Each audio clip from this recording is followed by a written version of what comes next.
এখানে ইলিশ মাছ নিলাম, কষিয়ে রান্না করব পেঁয়াজ কলি দিয়ে। এখানে পেঁয়াজ কলি নিয়ে নিলাম, এখানে পেঁপে আলু কেটে নিলাম, পেঁপে দিয়ে আলু দিয়ে রান্না করব মাছ দিয়ে।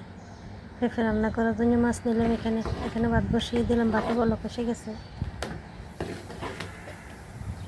এখানে এখন পেঁপে রান্না বসিয়ে দিব, কড়াই বসিয়ে তেল দিয়ে দিলাম, তেল গরম হয়ে গেছে। এখানে এক করে মশলাগুলো দিয়ে দিব। আসসালামু আলাইকুম, সবাই কেমন আছেন? আলহামদুলিল্লাহ, আমরা ভালো আছি।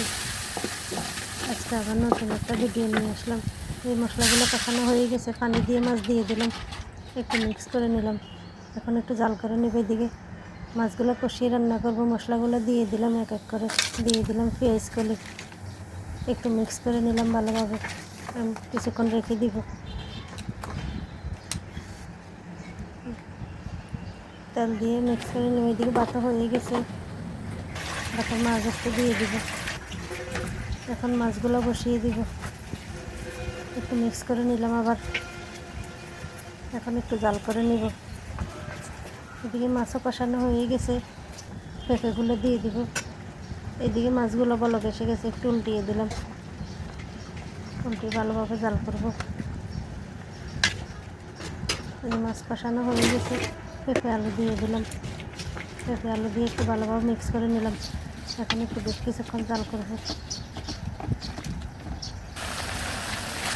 পেঁপে আলু কষানো হয়ে এসেছে, আর একটু কষাবো।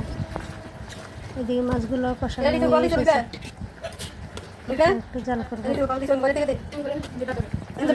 হয়েছে মাছের কালারটা। এদিকে পেঁপে আলু কষানো হয়ে গেছে, এখন পানি দিয়ে দিব। পানি দিয়ে একটু মিক্স করে নিলাম, দিয়ে দিলাম একটু জিরা ধনিয়ার গুঁড়া। জিরা ধনিয়ার গুঁড়া দিয়ে একটু ভালোভাবে মিক্স করে নেব। এখন বেশ কিছুক্ষণ জাল করব। এদিকে মাছগুলো কষানো হয়ে এসেছে, একটু পানি দিয়ে দিলাম, পানি দিয়ে একটু মিক্স করে নিলাম। এখন একটু জাল করে নামিয়ে নেব।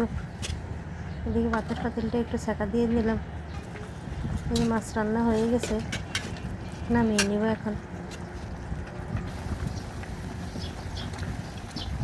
এদিকে পেঁপে রান্না হয়ে এসেছে, আর একটু জাল করে নামিয়ে নেব। পেঁপেও হয়ে গেছে, নামিয়ে নেব এখন। অনেক সুন্দর হয়েছে পেঁপের কালারটা। এদিকে মাছ রান্নাও রেডি, নামিয়ে নেব মাছও। মাছ রান্নাও হয়ে গেছে, মাছের কালারটাও অনেক সুন্দর হয়েছে, নামিয়ে নিলাম মাছ। এদিকে পেঁপেও হয়ে গেছে, নামিয়ে নেব এখন। এই যে রান্না শেষ, রান্না কমপ্লিট। এখন দুপুরের কাজকর্ম সেরে খাওয়া দাওয়া করব এখন। এই যে তরকারিগুলো অনেক মজাই হয়েছে। আজকে এই পর্যন্তই। সব ভালো থাকবেন, সুস্থ থাকবেন, যে যেখান থেকে ভিডিওটা দেখেন। ভালো লাগলে লাইক কমেন্ট করবেন। আল্লাহ হাফেজ, সবাইকে অনেক ধন্যবাদ।